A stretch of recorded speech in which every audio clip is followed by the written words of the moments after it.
The year is 1988, the kind of year that breaks things quietly, not with a single catastrophe, not with a storm you can point to on a map and say, there, that is where it began.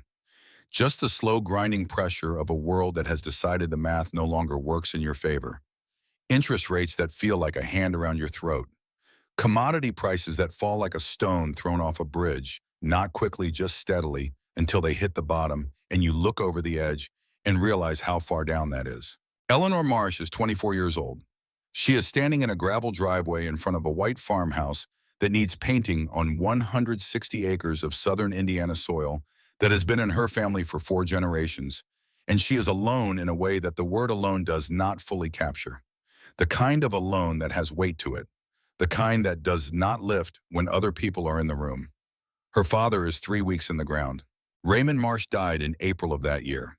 His heart gave out after a lifetime of giving too much of itself to too many mornings that started before sunrise and ended long after dark. He was 57 years old. He had a degree in botany from Purdue University that he used every single day of his working life and never once talked about at parties, because Raymond was not a man who talked about himself. He talked about soil. He talked about root systems. He talked about the way a particular variety of corn would behave in a dry summer versus a wet one, as if the plant were a person he was genuinely trying to understand, as if understanding it were a matter of courtesy as much as science. His neighbors found him eccentric. His banker found him impractical. His daughter found him the most interesting person she had ever known. The kind of father who made you feel that the world contained more than it appeared to, that beneath the surface of ordinary things there was a deeper layer that rewarded patience and attention. He left her the land, he left her the debt, and he left her 47 notebooks rubber-banded by years stacked in the lower drawer of his old oak desk next to a jar of dried corn kernels that shimmered in colors that corn was not supposed to be. The kernels were deep red, some were nearly purple. A few were the color of old ivory, a creamy off-white that looked hand-dipped. When the light hit them at the right angle, at the angle of a late afternoon in the barn, when the dust was hanging in the air and the sun came through the slatted boards, they looked less like food and more like something you would find in a museum case under glass labeled pre-Columbian artifact in small, careful type. They were beautiful in the way that things are beautiful when they have been made slowly and with intention. Raymond had called the variety Crimson Flint. The name was his own invention, something he had settled on after years of calling it by a series of working designations that filled the early notebooks. The corn itself was the result of a decade of slow, patient crossbreeding between two open-pollinated varieties he had sourced from seed libraries and old family farms, and one agricultural university archive that had nearly thrown the sample away because it no longer fit the categories they were organizing around. He had driven 4 hours to collect that last sample. He had written about the drive in Notebook 11, describing the archivist's expression when he explained what he wanted and why, an expression he characterized as the particular blankness of a person confronted with a question whose frame of reference has been dismantled by their professional training. His goal was not yield. Yield was what everyone else was chasing, and Raymond Marsh had a particular reluctance to chase the same things as everyone else, not out of contrarianism, but out of a genuine belief that the thing being chased had already been found, and the chase itself was now the problem. The industry had found yield. It had optimized for it so thoroughly that the word corn had come to mean a specific biochemical delivery system for starch and sugar, and everything else the plant had once been the oils, the proteins, the flavor compounds that made it taste like something a person had grown rather than something a process had produced, had been selected out as inconvenient variables. His goal was the thing before yield. He was chasing flavor. Resilience. A corn that remembered what corn was supposed to do before the industry decided that the only metric worth measuring was bushels per acre. The Crimson Flint hit just over 100 bushels to the acre in a good year. The new hybrids that every other farmer in Hartwell County was planting were clearing 200, 225, and in exceptional years with optimal inputs close to 250. By the mathematics of 1988, Raymond's corn was a failure. By every standard the grain markets used to evaluate a crop, it was not a commercial variety. It was a hobby, a beautiful, labor-intensive, economically irrational hobby. Eleanor opened the desk drawer the evening after the funeral. The lawyers had come and gone, moving through the farmhouse with the careful efficiency of people whose job requires them to be present for other people's worst days without being touched by them. The neighbors had come and gone too, leaving food and kind words in the particular form of sympathy that expresses itself through casseroles, which Eleanor appreciated without being able to eat any of them. She sat alone at her father's desk in the house that smelled of old books and pipe tobacco, and something underneath those things that she could only describe at him, a smell she knew she would not be able to identify as anything specific once it faded, and she opened the last notebook. His handwriting was precise and unhurried, the handwriting of a man who did not write to fill space but to record what he had actually observed. Each entry had a date, a temperature, a note on humidity, if it was relevant, and then the observation itself written in the careful past tense of someone who understands the difference between what happened and what they feel about what happened. She read the entries for the final months of his life. Observations about rainfall and its distribution across the field. Notes on root depth measurements he had taken with a modified soil probe of his own design. A sketch of a cross-section of topsoil that looked like a work of art more than a scientific diagram, the layers rendered with a drafting pencil in precise horizontal bands with annotations in the margins. She read for 2 hours. The house settled around her in the cooling night, and then on the last page in ink that was slightly darker than the rest, as if he had pressed harder when he wrote it, or had refilled the pen recently, or both, a single sentence. The dirt remembers what we have forgotten. Eleanor read it 3 times. She set the notebook on the desk. She looked out the window at the fields in the early spring dark, just visible as a darker shade of darkness beyond the porch light's reach, and she thought about what it meant to inherit a memory. She thought about the debt. The bank held a note on $300,000 of equipment loans and operating credit that Raymond had rolled forward year after year, confident each spring that the next harvest would settle it.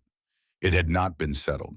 She thought about the equipment itself, old and maintained with a particular attentiveness of a man who cannot afford to replace anything, and so replaces nothing, keeping everything running through ingenuity and stubbornness and a genuine mechanical aptitude that Eleanor had inherited, and that her mother, who had left when Eleanor was 11 and was now living in Tucson, had not appreciated.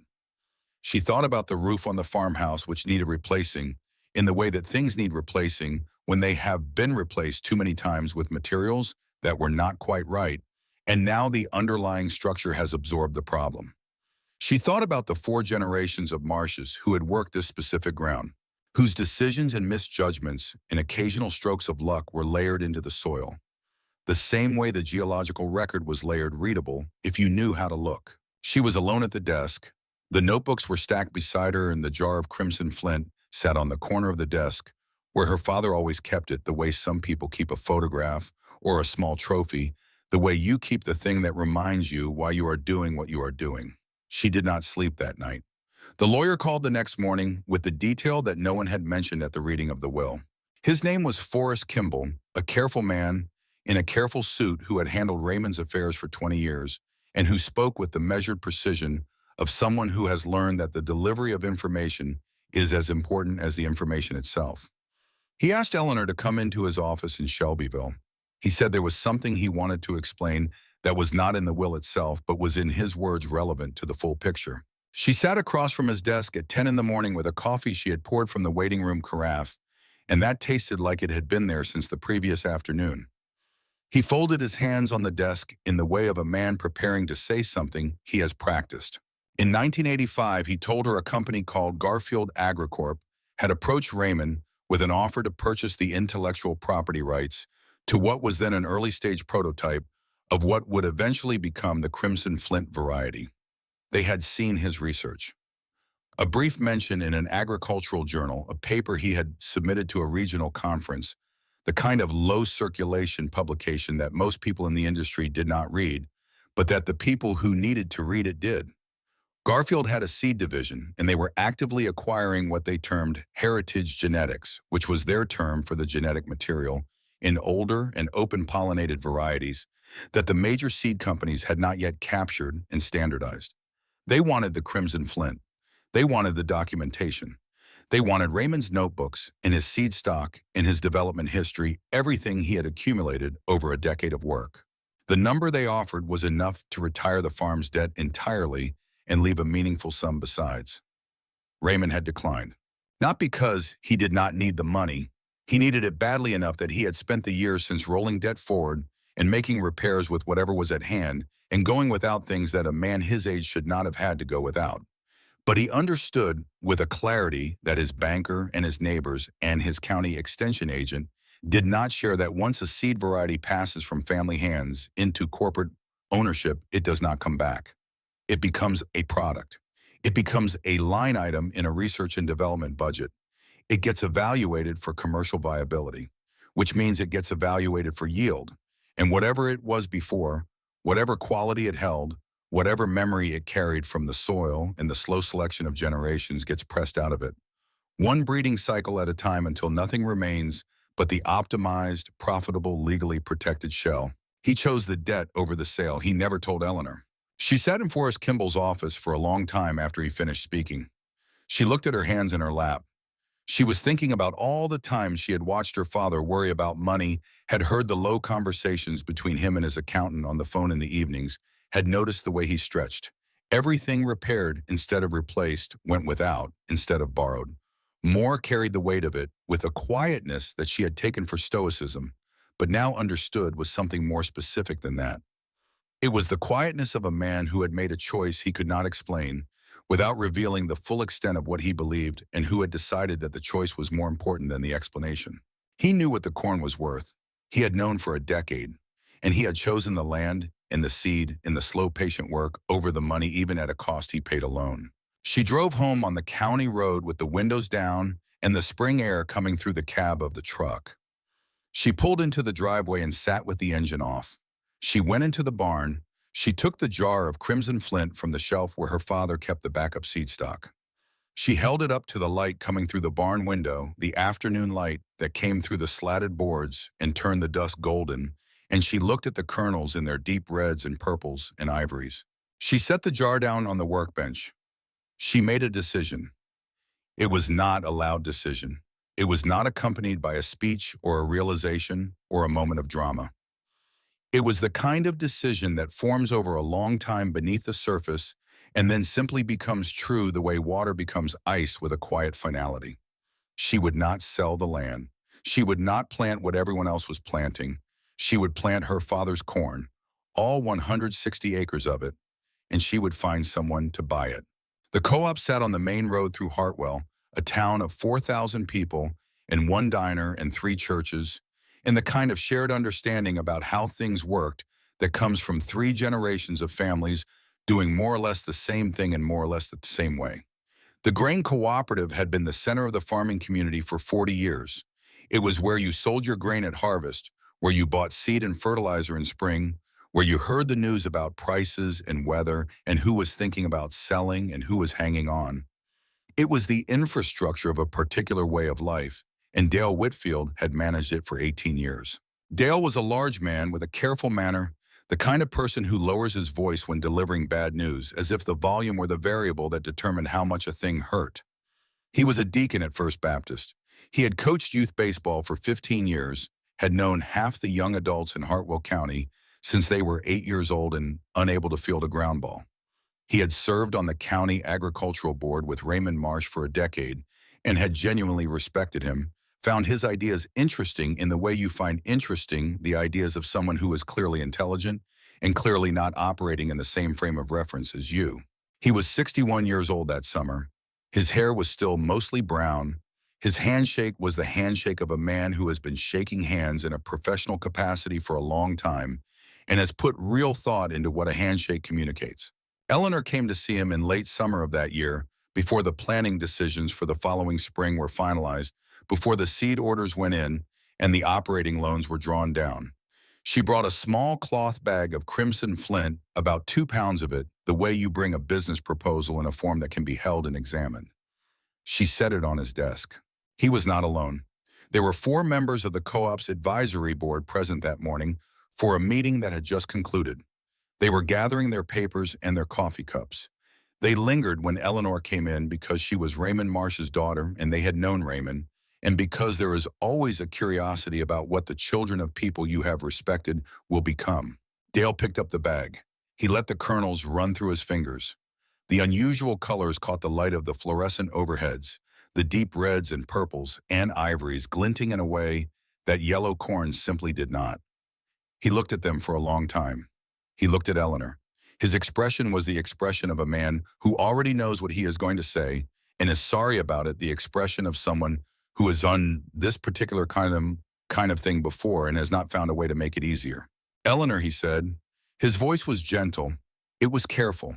It was the voice of a man who genuinely believed he was protecting someone from something that would hurt them. Your father was a brilliant man, he said, one of the smartest farmers I ever knew in this county.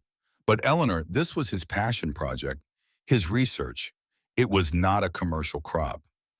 Eleanor sat still. She kept her hands quiet in her lap. She watched him. The yield is simply too low, Dale continued. You will not cover your input costs. The test weight will be inconsistent between rows. The moisture variance will be all over the place. And if I take this corn into the general inventory, it degrades the grade for every member in this co-op. I have a responsibility to those members. I cannot mix specialty grain with the number 2 yellow and bring the grade down for 300 families who have done nothing wrong except plant what the market requires. He slid the bag back across the desk toward her. I am not going to be the man, he said, who helps Raymond Marsh's daughter go bankrupt because I let sentiment get in the way of sound agricultural economics. I care too much about you and about your father's memory to do that. The 4 board members were very still. Eleanor looked at the bag of corn on the desk in front of her. She looked at Dale. She picked up the bag.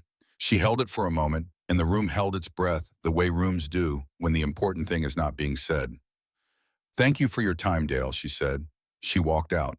He watched her go from the window of his office, watched her get into the truck and pull it out of the co-op lot and turn onto the county road. He felt the particular weariness of a man who has just done the right thing and knows that the person he did it to does not see it that way. He shook his head slightly, a private gesture. He was certain. He had built a career and a reputation and a community role on the solid ground of certainty, on the ability to look at a situation and assess its variables and make the call that protected the most people. That was his job. That was the central function of who he was. He was sure he had saved her from herself. Eleanor drove home on the county road. The bag of crimson flint sat on the passenger seat. The truck rattled over the gravel sections where the pavement ended. The fields on either side were full of the late season's standing corn. The uniform yellow-green of number 2 dent the same variety for miles and miles in every direction, optimized and efficient and indistinguishable from itself, a monoculture so complete that it looked like a single organism rather than the work of hundreds of separate families. She pulled into the driveway. She sat with the engine off for a long time. The sun was going down over the west field, and the shadows of the fence posts stretched long across the yard, and the house needed painting, and the barn roof had a patch on it that her father had put there 6 years ago, with materials he had on hand, and none of this was a surprise. All of this was exactly what it had been yesterday. Junk corn. The phrase had not been said aloud in Dale Whitfield's office, but it had been present the way certain things are present in a room without being named. She had heard it before, heard it the way you hear things that people say when they don't think you're listening or don't think it matters if you are. Thomas Marsh's junk corn, the Marsh place and their junk corn. She had grown up with it as a background sound, the way some children grow up with a religion or an expectation as the thing their family was known for that the community had collectively decided was eccentric and unproductive. As if her father's 30 years of careful observation and patient selection could be reduced to a word. As if the word could simply erase the work. She got out of the truck. She went inside. She went to the desk. She opened the last notebook to the last page. The dirt remembers what we have forgotten. She turned the notebook over. On the inside of the back cover in her father's hand, she found something she had not noticed before. A name, an address in Hardin County, Kentucky. And beneath the address in smaller letters, these are the people who will understand. She did not know yet what it would mean. She knew only that her father had written it there, in the place where he put the things that mattered, and that Raymond Marsh did not write anything without reason.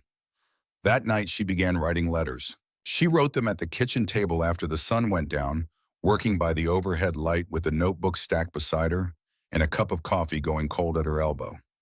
She wrote 31 of them over the course of that winter, working slowly and carefully because she was not asking for favors and she was not making a sales pitch. She was writing to people who might be interested in something real, and she wanted the letters to read like they were from someone who understood what real meant. She went to the county library and borrowed agricultural history books, the kind that covered the period before the commodity market standardized everything before hybrid seed replaced open-pollinated varieties as the default. She found old seed company catalogs from the 1920s and 1930s in a box in her father's barn that she had never thought to open, thick cardboard-covered documents with hand-drawn illustrations of varieties she had never heard of, described in the precise and appreciative language of people who grew things because they cared about what the things were not, just what they would sell for. She learned that corn like the crimson flint had not always been considered junk. Before the commodity markets made uniformity a virtue, before hybridization made yield the single metric, this was the corn that small distilleries had competed to obtain. The oils gave bourbon a mouthfeel that synthetic additives could not replicate. The complex protein structure gave fermentation a character that simplified grain could not produce. The sugar profile, layered and unhurried rather than uniform and immediate, created a finish that lasted beyond the glass. Most of those distilleries were gone, but some were coming back. Small operations starting in the late 80s, driven by people who were asking questions about ingredients that the industry had stopped asking 30 years before. People who wanted to know where things came from. People for whom provenance was not a marketing word, but an actual concern. She sent a small sample of crimson flint in every envelope. A few tablespoons of dark red and purple and ivory kernels wrapped in a square of cloth and tied with a twist of wire. Most did not reply. A few sent polite rejections on letterhead, the kind of letter that has been handled by an assistant who has been given a template for declining unsolicited proposals. One sent a reply that was almost enthusiastic, but concluded with the word "unfortunately" in a way that closed the door.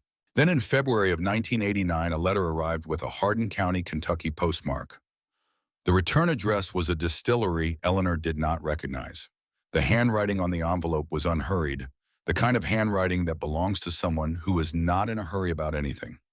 The letter inside was short. It was written on plain paper, not letterhead. Ms. Marsh, your corn is interesting. I am not in a position to make any promises at this stage. But if you grow it this season, I will come see it at harvest. I believe I understand what you are working with. Carter Holt. Eleanor read it twice. She set it on her father's desk beside the jar of crimson flint. She looked at the two things for a long time, the letter from a stranger and the jar from her father. It was not a contract. It was not a guarantee. It was one man's curiosity rendered as an offer and a sliver of a chance, and the address that her father had written on the inside back cover of his last notebook. She planted 160 acres of crimson flint in the spring of 1989. The decision to plant was the easy part. The decisions that followed were the ones that required something beyond resolve.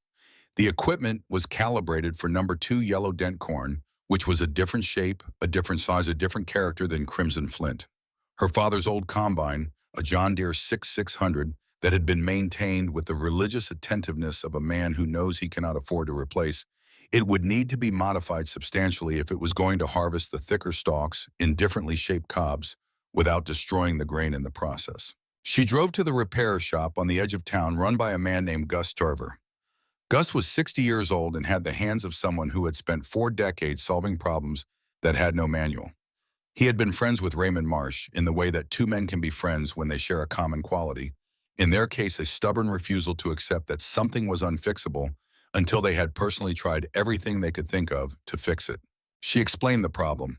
She brought a cob of crimson flint and walked him through the dimensions. The stalk diameter, the cob geometry, the kernel density.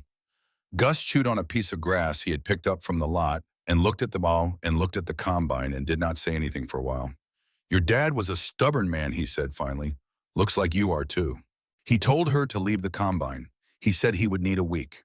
He said he couldn't promise anything but that he would see what he could do. She came back after 6 days.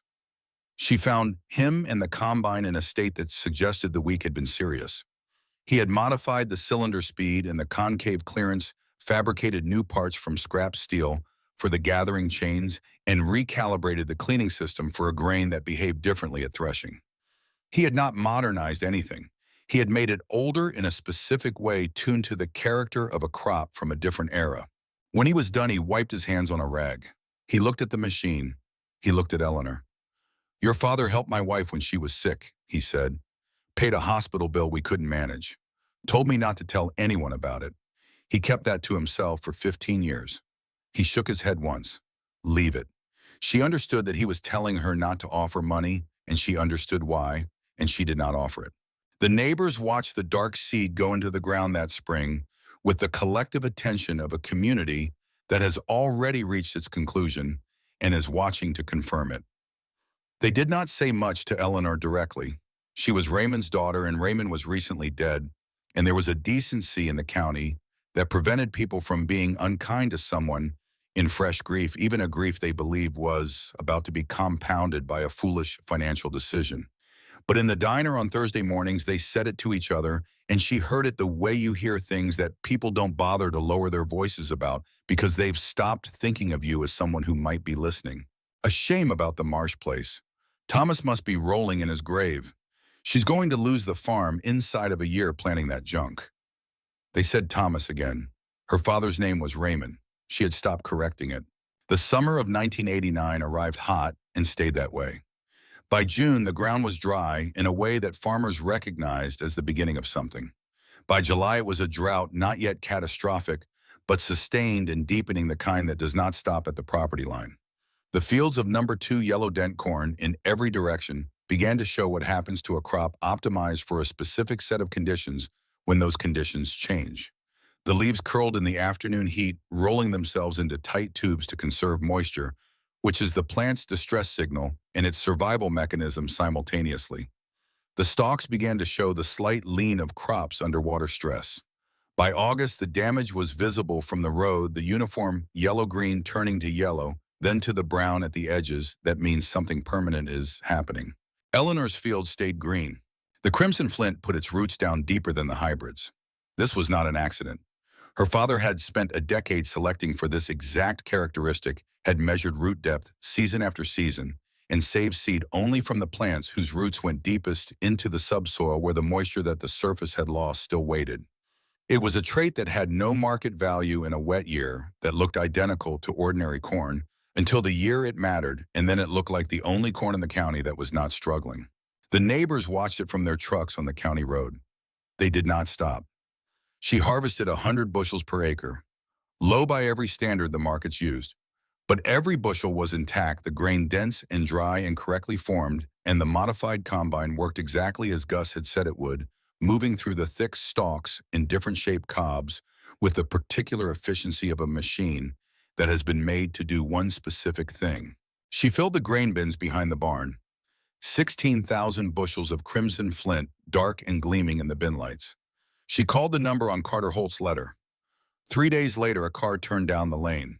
Carter Holt was younger than she expected, 32, 33, with the kind of self-possession that comes not from confidence in everything, but from clarity about the specific things that matter to him.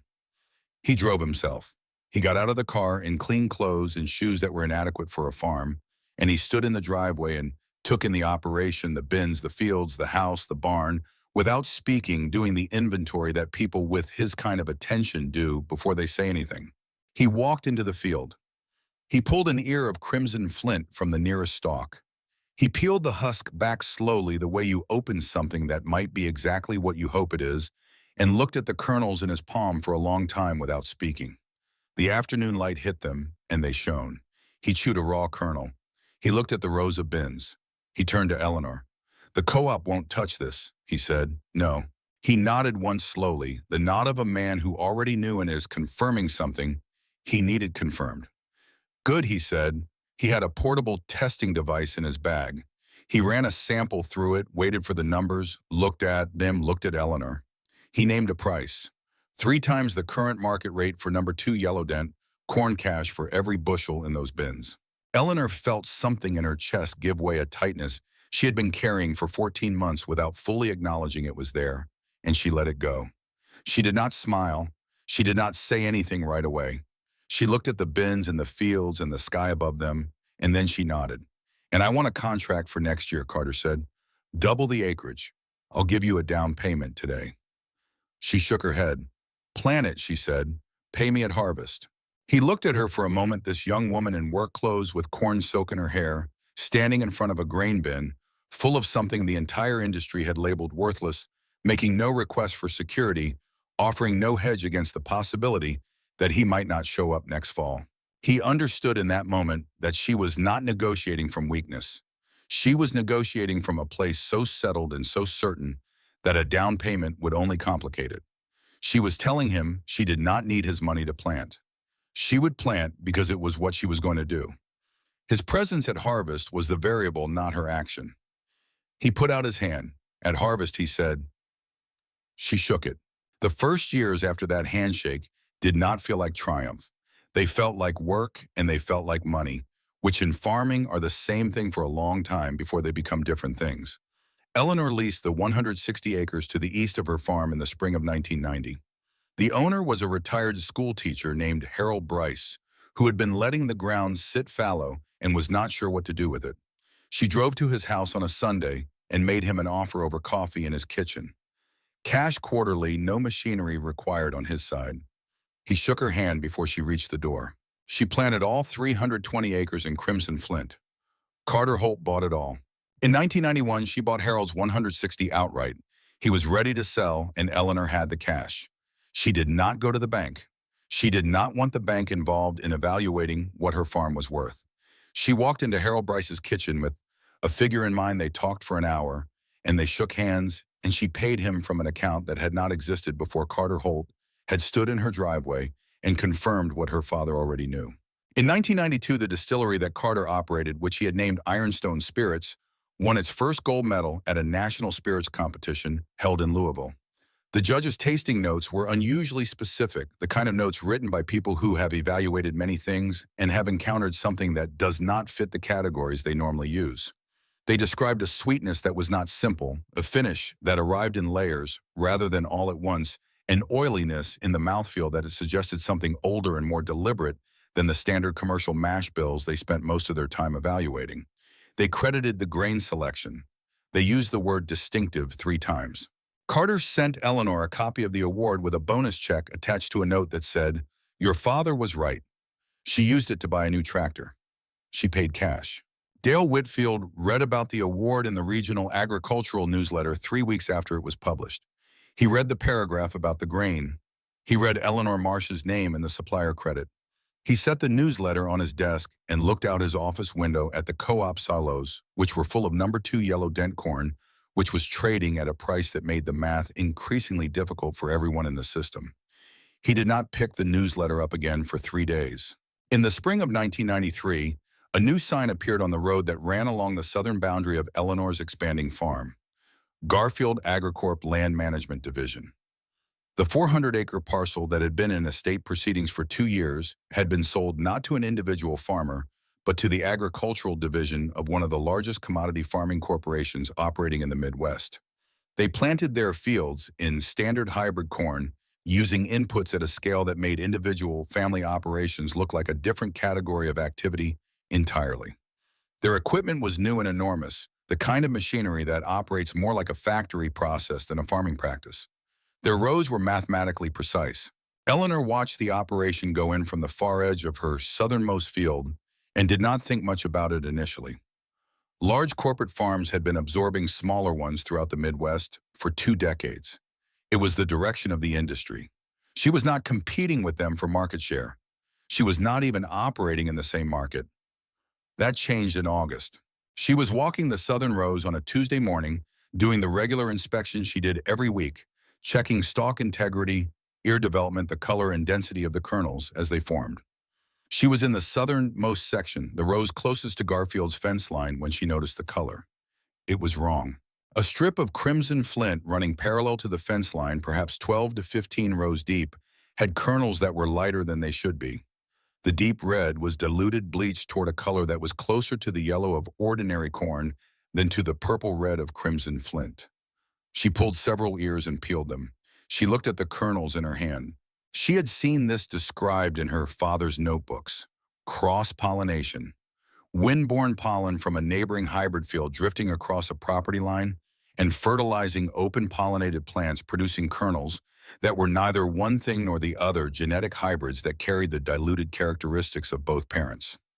Raymond had written about it as one of the primary vulnerabilities of open-pollinated varieties in an era of industrial-scale hybrid agriculture. He had written the monoculture does not need to attack. It only needs to be present. On its own, a single-season contamination affecting 12 acres was manageable. She could separate the affected seed, replant, clean stock the following year, absorb the loss on those rows. It was not pleasant, but it was recoverable. But the wind would blow again next season, and Garfield's hybrid fields would be there again, and the season after that. She called Carter Holt that evening. He listened without interrupting. When she finished, he was quiet for a moment. "Eleanor," he said, "if the contamination reaches critical mass across the variety population, the genetic integrity starts to degrade systematically. In 3 growing seasons, maybe 4, you lose the character that makes it what it is. And once it's gone, it's gone. You can't breed back to it without starting over from clean stock, and that takes another decade." She already knew this. She had read about it. She had the notebooks. She did not have the money for a lawyer. The legal cost of a contamination dispute with a corporation that maintained a full-time agricultural litigation team would exceed her operating budget before the first hearing was scheduled. She had seen what happened to small farmers who went to court against large agricultural corporations. She had read about it in the farm press. The outcomes were not encouraging. She went to the county library. She spent the next 3 weeks reading agricultural law, federal seed protection statutes, environmental contamination law as it applied to agricultural drift, the provisions of the Clean Air Act that had been applied in analogous cases, precedents from other states where pollen drift had been litigated. She took notes in a new notebook that she had bought at the drugstore, and she noticed sometime around the second week that the notebook looked almost exactly like her father's. The same size, the same cardboard cover, the same lined pages. She had not chosen it deliberately. She noted the coincidence and kept writing. She requested an independent pollen and grain analysis through the State Agricultural Extension Office. She documented the contamination meticulously, row by row, with photographs taken on a camera she borrowed from a neighbor and dates recorded in the notebook.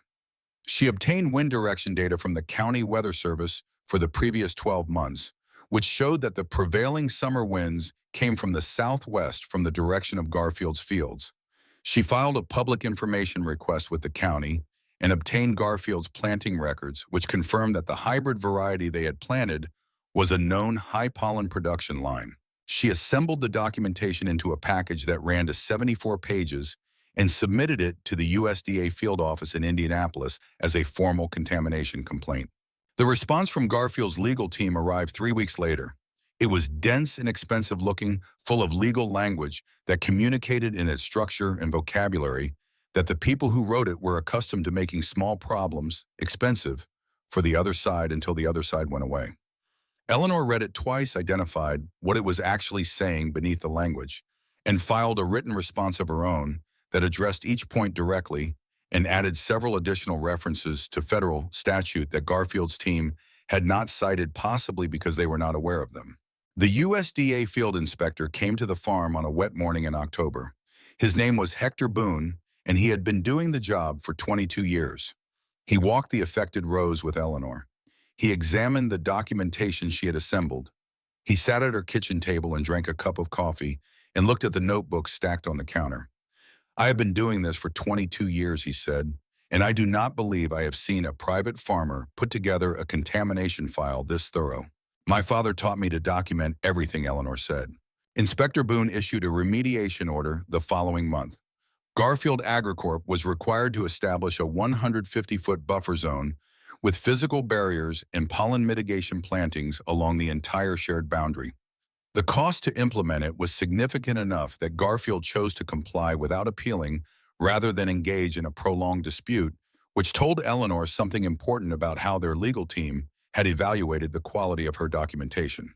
She replanted the affected rows the following spring with clean seed stock from her backup supply. She lost one partial season on 12 acres. Nothing more. The Garfield situation had taken 6 months of evenings and weekends and a sustained attentiveness that would have exhausted most people.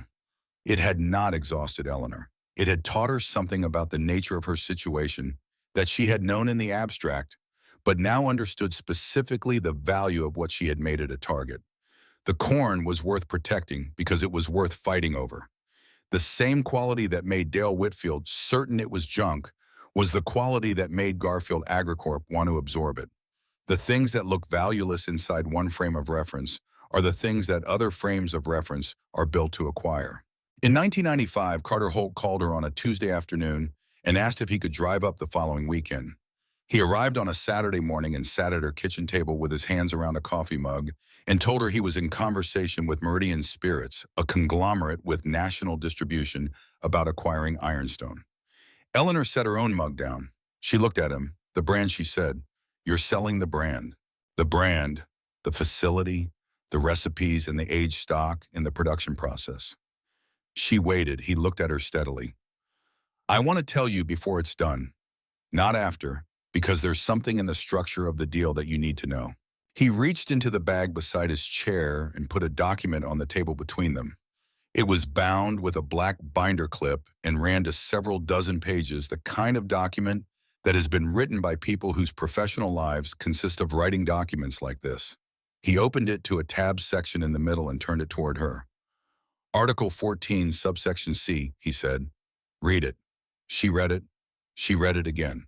The language was legal and precise and said in substance that the supply relationship between Ironstone Spirits and Eleanor Marsh, doing business as Marsh Heritage Farm, would be maintained at existing price formula terms for a minimum period of 25 years binding on any successor entity, non-negotiable and non-severable from the acquisition agreement.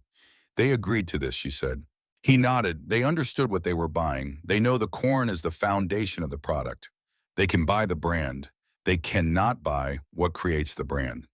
This clause is the way I make sure that remains true even after I'm no longer making the decisions. Eleanor looked at the document on the table. Outside, the September fields were full and heavy with the season's crop, the dark reds and purples of crimson flint visible through the kitchen window, the same color her father had bred for across a decade, the color she had been looking at every September for 7 years. Carter, she said finally. Why? He was quiet for a moment. He picked up his coffee. In 1988, he said, your father sent me a letter. I had been profiled in a trade publication, a small piece about what I was trying to do with Ironstone, and he had read it somehow. He wrote to me about the crimson flint. He described what it would do for the right distillery. He wrote about the sugar profile, the oil content, the fermentation character. He wrote 3 pages about a corn variety that at that point no one outside of Hartwell County, Indiana had ever heard of. He ended the letter by saying that he would not live to see what the corn became, but that his daughter would, and that I should pay attention when she wrote to me. Eleanor was very still. He never told me he wrote that letter, she said. I know. He asked me not to tell him what came of it. He said he didn't want to know. He said if the corn was what he believed it would find its way. He paused. I'm not selling the corn, Eleanor. I'm protecting it, the way he protected it when Garfield came to him in 1985. She had not mentioned the 1985 offer to Carter. She had mentioned it to no one. She looked at him. How do you know about 1985? He said I know because he told me in the letter. He said he had been offered enough money to solve every problem on the farm and had declined because the problem the money would solve was not the problem that needed solving. She did not cry in front of him. She was not, as a general rule, a person who cried in front of people. She waited until his car had turned off the lane and disappeared behind the tree line at the far edge of the south field, and then she sat at her father's desk and cried for the first time since the morning of the funeral, with the notebook stacked beside her and the jar of crimson flint on the corner of the desk and the afternoon light coming through the window onto everything. When she was done, she opened the last notebook to the last page. She read the sentence. She closed the notebook and put it back in the drawer. She went out to the fields. By the year 2000, Eleanor Marsh was farming over 600 acres. All of it planted in crimson flint, all of it sold to Ironstone under the contract that the Meridian acquisition had made effectively permanent. None of it was owed to a bank. The farmhouse had a new roof and a fresh coat of paint. The barns were clean and well-maintained, kept in the condition of someone who understands that the state of equipment reflects the state of management. The grain bins behind the barn were taller than the co-op's silos on the main road through Hartwell. Semi-trucks with the ironstone label turned down her lane twice a week during harvest season. Her neighbors had stopped whispering. They were watching now, which was a different thing, a quieter and more complicated thing. Whispering is the sound of a conclusion that has already been reached. Watching contains the possibility of revision. She began selecting farmers. She chose 5 of them, young people mostly, people in their late 20s or early 30s, who had inherited land they were struggling to hold and had been told by every institution they interacted with that the way to save their farms was to plant more of what the market was already oversupplied with and do it more efficiently. People who were trying to do the right thing by the wrong system and could not understand why the math kept getting worse, no matter how carefully they followed the rules. She went to each of them individually. She sat in their kitchens and explained what she was doing and what the contract with Meridian meant in terms of price and security and long-term planning horizon. She gave them seed. She taught them the methods, the soil management principles, the selection practices, the particular attentiveness to root depth and kernel development and moisture variance that her father's notebooks encoded. She negotiated with Meridian's supply chain team on their behalf, using the leverage of her own long-term contract as the foundation of the argument, and she obtained terms that were close enough to her own to be meaningful. She told each of them the same thing: no synthetic fertilizers, no pesticides. Soil health is the primary metric. Yield is secondary. You are not growing a commodity. You are growing something with a story, and the story requires the soil to be true, and the soil is only true if you treat it as the thing that matters most. She called the arrangement the Marsh Heritage Grain Network. She did not make a formal announcement. She did not hold a meeting or issue a press release or seek coverage in the agricultural press. The 5 farmers started growing crimson flint, and their operations changed, and their economics changed, and the word spread the way word spreads in farming communities through observation and conversation at the places where farmers encounter each other: the equipment dealer, the diner, the auction barn. Dale Whitfield heard about it from 3 separate people before he drove past the farm himself one evening in the fall and saw the new grain bins. He sat in his truck on the county road for a few minutes, looking at the bins taller than anything the co-op had built. He did not stop. He drove home. He sat in his office that evening after the co-op closed and looked at the membership roster. 40 years ago, it had listed over 300 family farm operations. It now listed 212, and of those 60 were running operating loans that had been rolled forward at least once, and whose financial viability was in his private assessment contingent on commodity prices, staying within a range that they had not maintained reliably for a decade. He looked at the commodity price charts on his wall.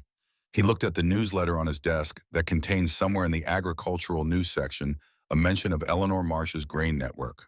He did not allow himself to fully form the thought that was taking shape. Not yet. Men who have built their identity on certainty do not dismantle it in empty offices on fall evenings. They let the cracks form slowly over years, and they go home and they sleep, and they carry on, and the cracks keep forming, and eventually the thing they have been certain about looks different enough from the thing they believed they were certain about that the distance between them can no longer be explained away.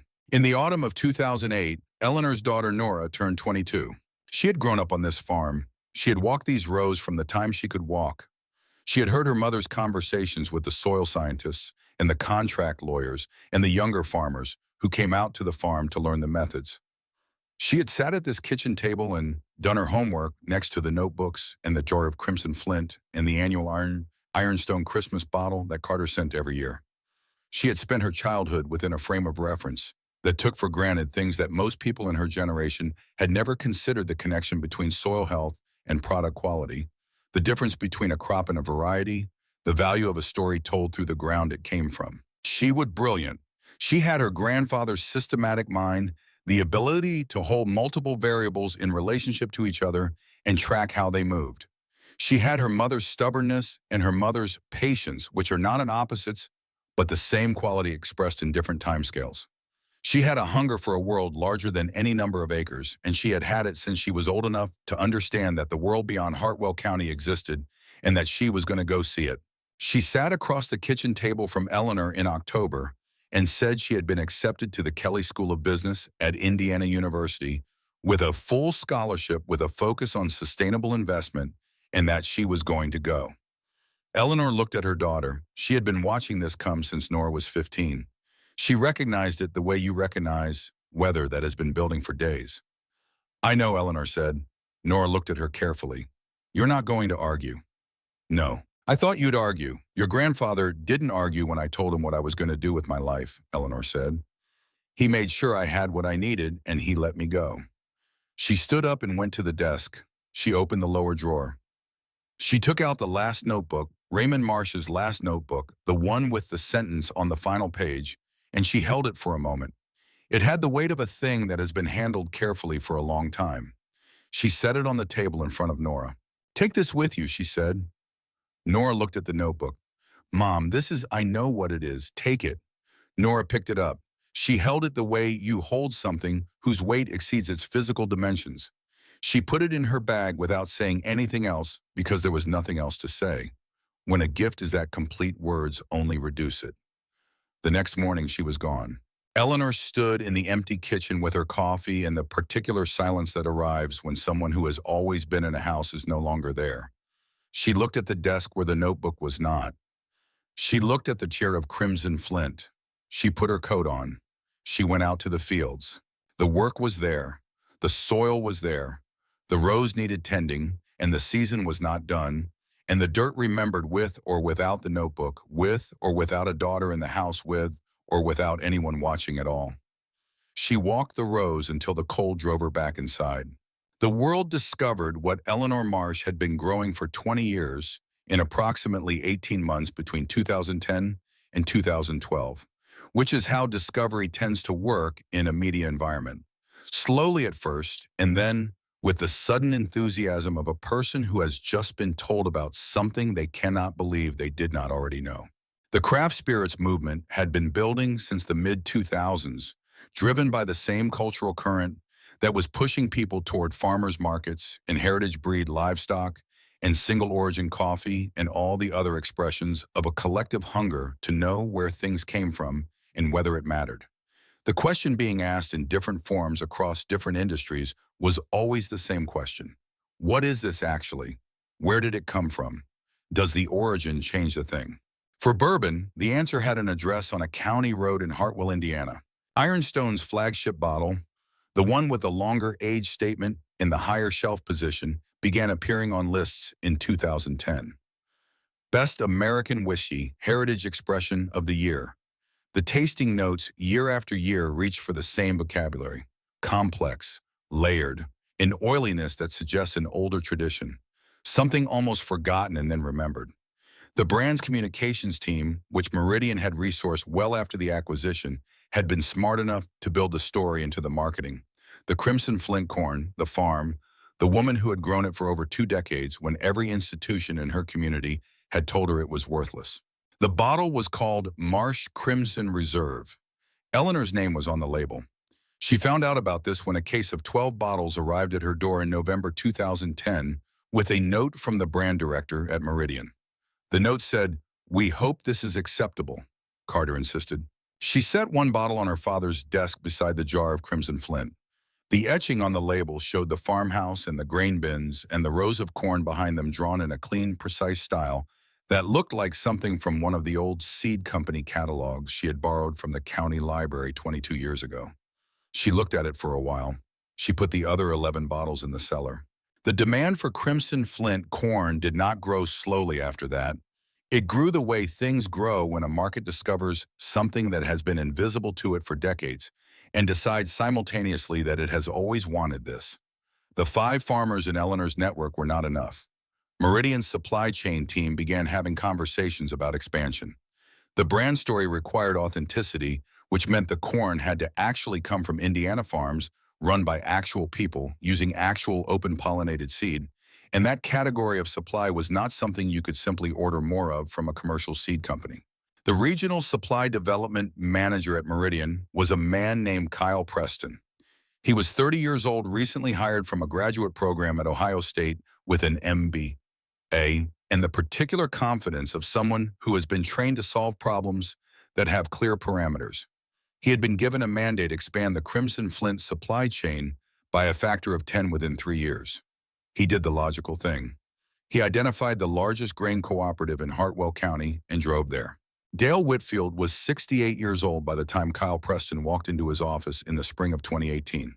His hair was white. He moved with the slightly deliberate quality of a man whose body has begun to register the decades he has put into it. His office looked more or less as it always had, except that the commodity price charts on his wall had been updated so many times in the wrong direction that they had acquired a kind of visual entropy, the lines descending in the slow, reliable way of things that only go one way. The co-op situation was not good. Membership had contracted by nearly a third over the previous decade. 3 of the largest family operations had been absorbed by corporate buyers. Those that remained were holding on with the focused determination of people who had decided that persistence itself was a form of winning, whether or not the mass supported the decision. The operating margin on commodity grain storage and handling had been shrinking steadily as larger regional cooperatives used scale economies to undercut on pricing. Kyle Preston sat in the chair across from Dale's desk and explained what he needed: the premium price per bushel, the volume, the contract terms. He was articulate and prepared, and he was right about the opportunity, which is the clearest kind of persuasion. He put a sample of Crimson Flint on the desk between them. "I understand the region's largest producer is a woman named Raymond Marsh," he said. "You must know her. If you can facilitate the relationship, organize additional growers through the co-op structure, this contract could be the most significant economic event for your membership in 20 years. Dale Whitfield was looking at the corn on his desk. He had not touched it. The deep reds and purples and ivories of the kernels caught the fluorescent light in a way that yellow corn did not, the same way they had caught it 30 years ago in this same room on this same desk when a young woman had put them there and asked him to take them at harvest. He said in a voice that was quieter than his normal voice, "Raymond Marsh won't sell through this co-op." Kyle looked confused. "Is there some kind of history? Some dispute?" Dale shook his head. "No dispute." He finally picked up the kernels. He let them run through his fingers slowly, the same gesture he had made in 1988. Not a performance. A reflex, something his hands had done before his mind caught up. 30 years ago, he said, she came to this office with this corn. She asked me to take it at harvest. He set the kernels down on the desk. I told her it was junk. I told her it would bring down the grade for the whole operation. He looked at the young man across from him. I sent her away. I was trying to protect her. I was certain she was about to make a mistake that would cost her the farm, and I used every reasonable argument I had to make sure she understood the risk. Kyle Preston did not say anything. There was nothing obvious to say. Dale stood. He walked to the window. He looked at the silos. He looked at the main road through Hartwell. He had looked at these things for 40 years and understood them as evidence of something solid and right. They looked different now. Not wrong exactly, but smaller than they had once seemed, and the things they were built to hold were worth less than they had been, and the thing they had once turned away was now the foundation of a national brand. He turned back to the young man. I need to go see her, he said. He called Eleanor the next morning. She answered on the third ring. He said he would like to come by the farm, that there was something he wanted to discuss, that he would appreciate 30 minutes of her time. She said come Thursday morning. He spent the days before the visit working on what he was going to say. He was a man who prepared for conversations the way he prepared for board meetings, with a structure and a set of talking points and an anticipated response to the most likely objections. He had 2 things to bring to Raymond Marsh, and he was not entirely sure which one he intended to lead with. The first was an acknowledgement. Not quite an apology, he recognized, but something in that direction. An acknowledgement that his decision in 1988 had been a mistake framed within the context of what he had known and what the standards of the time had required of him. He had run it through in his mind several times. It was honest. It was structured. It was the kind of acknowledgement that explained itself as it was offered, which meant it was. He began to understand an explanation more than an acknowledgement, and an explanation was not what was needed. The second was a business proposal. His attorney had drafted a framework for a supply facilitation arrangement in which the co-op would provide infrastructure storage and logistics support to farmers growing crimson flint for Meridian in exchange for a 12% facilitation fee on transaction volume. It was a reasonable number. It reflected genuine operating costs. It was, from a structural standpoint, a sound proposal. He drove to the farm on Thursday morning. The lane was paved now, which it had not been the last time he had turned down it. The farmhouse had a new roof, new paint, new gutters. The barns were clean. The equipment was current and well kept. The grain bins rose behind the barn to a height that he found for a moment disorienting, in the way that things are disorienting when they are larger than you had prepared yourself for them to be. Eleanor was in her workshop when he pulled into the yard.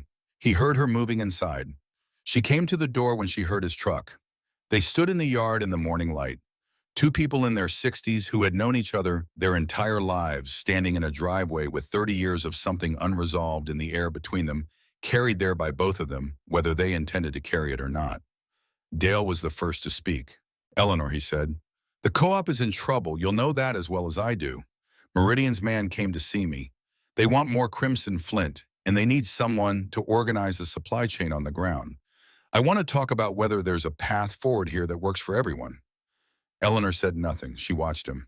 He reached inside his jacket and took out the folded document his attorney had prepared.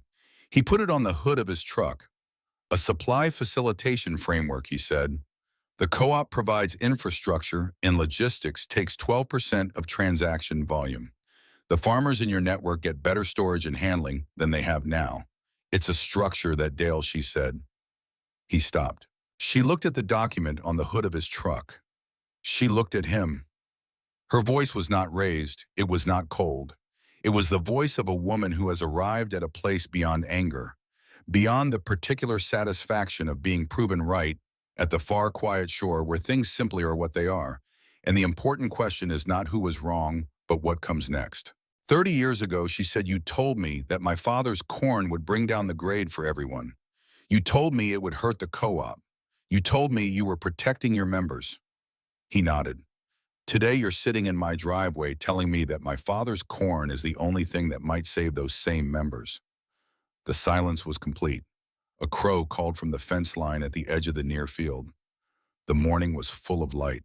"And the first thing you reached for," Eleanor said slowly, "was a contract that takes 12% of what my farmers earn for providing storage they don't need, because I already built the infrastructure years ago." She paused. "Dale, I'm not angry at you. I need you to hear that. I'm genuinely not angry. But you came here today the same way you sat across from me in 1988, with paperwork, with certainty, protecting yourself." Dale Whitfield looked at the document on the hood of his truck. He looked at it for a long time. He picked it up. He folded it. He put it back in his jacket. He said, "I know." He said it the way you say words when you finally understand what they actually cost to say, not as a performance of understanding, but as the thing itself, the weight of it, in 2 words. He got into his truck. He pulled out of the yard and drove back down the paved lane. Eleanor watched the truck until it turned onto the county road and disappeared behind the line of oaks at the far boundary of the property. She stood in the yard for a while. The crimson flint in the near field was in its early growth, the dark red-green of the young plants bright in the morning light. She looked at it the way she had been looking at it for 30 years, with the attention of someone who finds in the observation of growing things a quality of reassurance that other sources do not provide. She went back to the workshop. 6 days later, a rental car with Illinois plates came down the lane.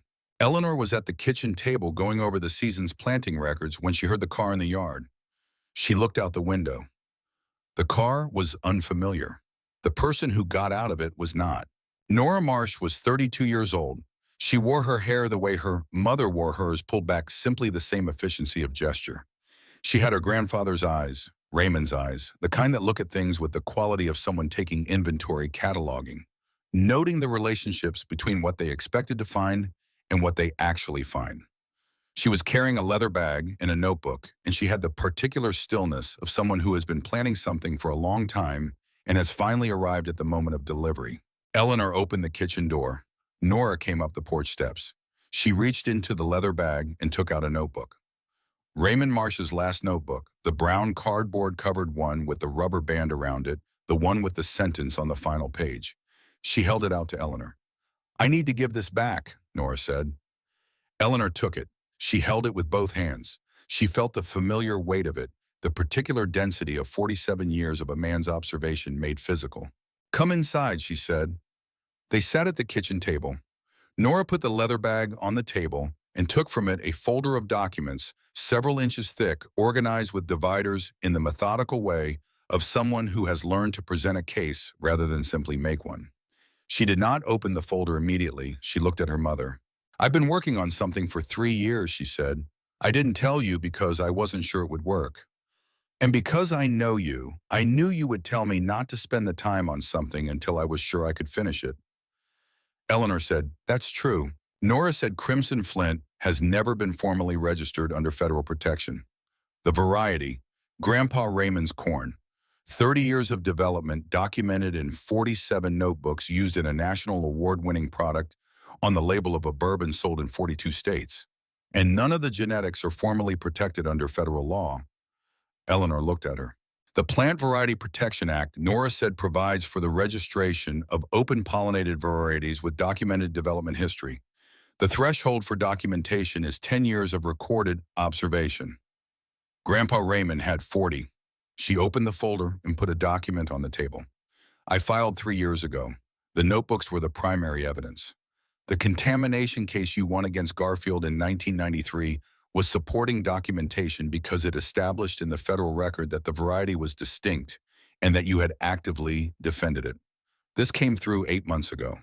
The document bore a USDA seal at the top, Certificate of Plant Variety Protection, Variety Crimson Flint Marsh Heritage Line, applicant Eleanor Marsh, Marsh Heritage, Farm Hartwell County, Indiana, duration 20 years renewable.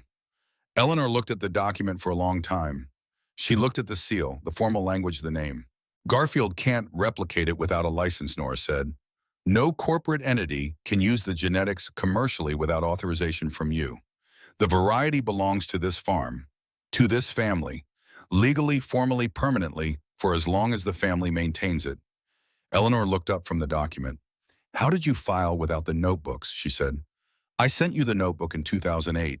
The notebooks were here." Nora said, "You sent me one notebook. The notebooks were here. I drove out in the summer of 2015 while you were at a farm conference in Columbus, and your neighbor let me into the barn. I photographed all 47 notebooks, every page. It took 2 days. I drove back to Chicago and I filed the application based on the photographs." Eleanor sat with this for a moment. "You photographed the notebooks without telling me." Nora looked at her evenly. "If I had told you, you would have wanted to review the filing yourself before it was submitted. You would have wanted to understand every clause. We would have been talking about it for 2 years. I needed to file." Eleanor recognized this logic. She recognized it as the logic of a person who had learned it from her. She looked at the jar of Crimson Flint on the corner of the desk. She looked at the notebook in her hands. "There's something else," Nora said. She took a second document from the folder and placed it on the table. It was a deed of acquisition dated 8 months prior.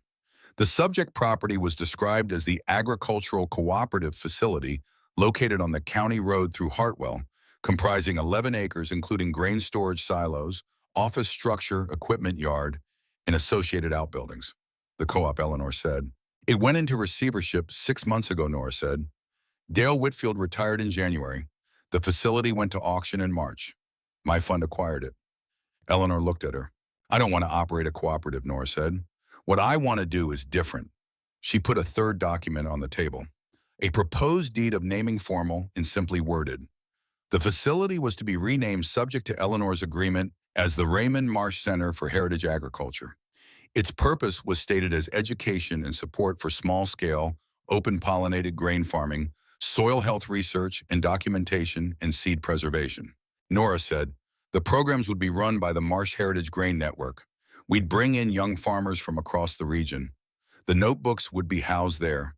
Grandpa Raymond's library, his research, made available to people who need it." She paused. "The silos that turned you away would store the knowledge that came from what they turned away." Eleanor did not speak for a moment. She looked out the kitchen window.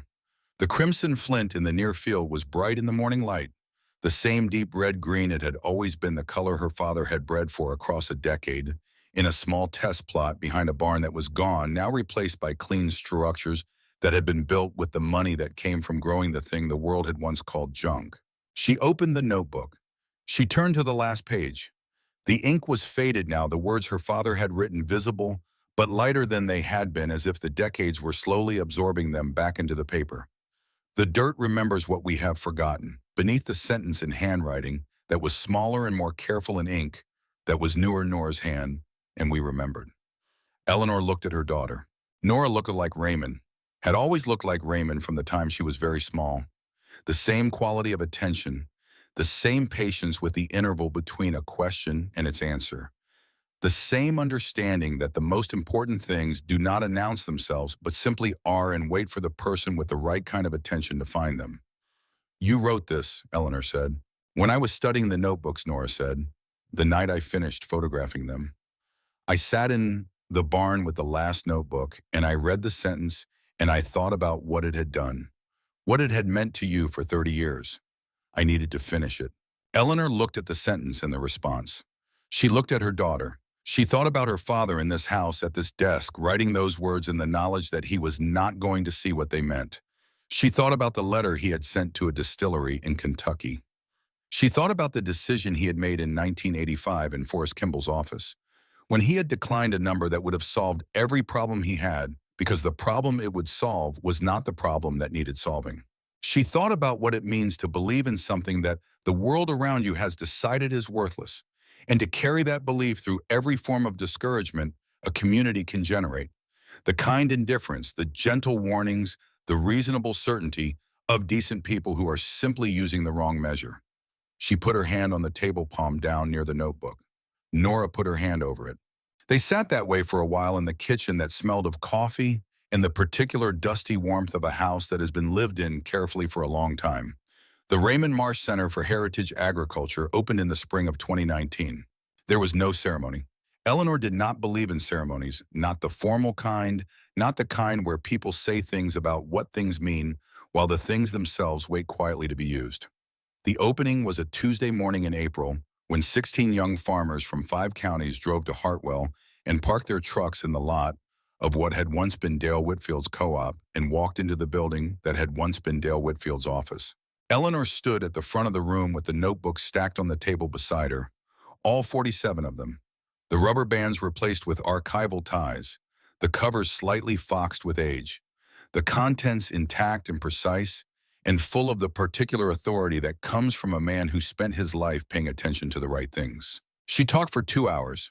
She talked about soil. She talked about root architecture and moisture retention, and the difference between a crop that has been bred for yield and a crop that has been bred for resilience, and why that difference matters in a way that does not show up in a good year, but shows up decisively in a bad one. She talked about the sugar profile of crimson flint and what it produced in fermentation, and what that meant for the people who were growing it under her network's contracts. She talked about the notebooks, about the method of observation her father had used, about how to document what you see in a field in a way that accumulates meaning over years rather than just recording data. Then she took the 16 young farmers out to the fields. She walked them through the rows the way her father had walked her through them when she was a child, showing them how to read a plant, how to understand what the stalk was telling you about the root, what the color of the kernel told you about the relationship between the soil and the season. She showed them how to pull a sample, how to evaluate it, how to think about what you were looking at in terms of the long development that had produced it. She did not mention Dale Whitfield. She did not mention the word junk. She did not construct her teaching in around the story of what had been rejected and what had prevailed. She taught them about the corn itself, about the soil, about the patience required to grow something that the world had not yet decided it wanted. The co-op's old silos now held seed stock and documentation and equipment for the network's farmers. They held the archive of Raymond Marsh's research properly cataloged and available for use. They held in the way that places hold the meaning of what has happened in them, the full weight of a 30-year story that had begun with a bag of corn on a desk and a gentle, certain refusal. Dale Whitfield had moved to a retirement community in Sarasota by then. Eleanor did not know if he had heard about the center. She did not spend time thinking about it. She had not spent 30 years thinking about Dale Whitfield. She had spent 30 years thinking about soil. A bottle of Marsh Crimson Reserve sits on her father's desk. The label bears the etching of the farmhouse, and the barns, and the grain bins, and the rows behind them drawn in the clean, precise style of the old seed company catalogs. The label now includes in small type below the etching line that Meridian's brand team had added in the 2018 edition, Heritage Grain, sourced from Marsh Heritage Farm, Hartwell County, Indiana. 5th generation. The plant variety protection certificate is framed on the wall above the desk. Eleanor put it there herself, not for pride, but for precision. Her father had been right about what the corn was worth. There was now a federal document that agreed with him. It seemed correct that the document should be visible in the room where he had worked. The jar of crimson flint is on the corner of the desk. It has always been there. The kernels are the same deep reds and purples and ivories that Eleanor first looked at in the barn in the week after her father's funeral. The colors Raymond spent a decade selecting for the colors that caught the light in a way that made them look like something from a different era, which is what they are. The notebook is back in the lower drawer where it belongs. Nora visits the farm twice a month. She runs the Marsh Heritage Grain Network from Chicago, managing the contracts and the supply chain and the expansion of the program into 3 additional states, growing the number of participating farmers steadily toward the 100 that the Meridian Supply Agreement anticipates. She is in the way that some people are her grandfather's granddaughter more than she is anyone else's child. She has his patience. She has his capacity to carry a plan in silence for years without needing it confirmed by anyone outside herself. She has his understanding that the most important investments are the ones whose returns you may not personally see. She has started her own notebook. Eleanor reads the sentence on the last page of her father's notebook every morning before she goes out to the fields. Not because she needs the reminder. She does not need the reminder. She reads it because some things deserve to be said every day, because a sentence written by a man who believed in something that no one around him could yet see is a form of inheritance that must be actively maintained to remain alive, the way seed must be actively grown to remain viable, the way a variety is kept not by protecting it in a jar on a shelf, but by putting it in the ground season after season in the faith that the ground will remember what you have trusted it with. Right now, somewhere, a young person is sitting across a desk from a good and decent person who occupies a position of knowledge and authority.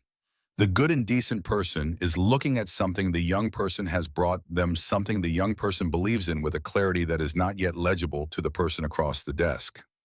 The good and decent person is about to say no, and they are going to say it with care and with genuine concern and with every reasonable argument that the existing frame of reference makes available to them. The young person will leave that office with what the world has decided to call junk. They will go home. They will sit with the weight of it.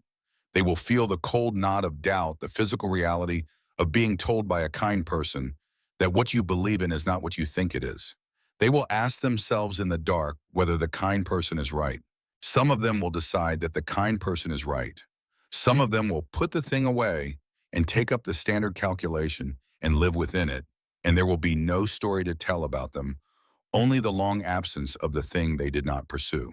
And some of them will go back to the beginning, to the thing they know to be true beneath the layer of what they have been told, and they will start writing letters, or planting seed, or documenting what they see in the rows methodically year after year in a notebook that looks just like their father's.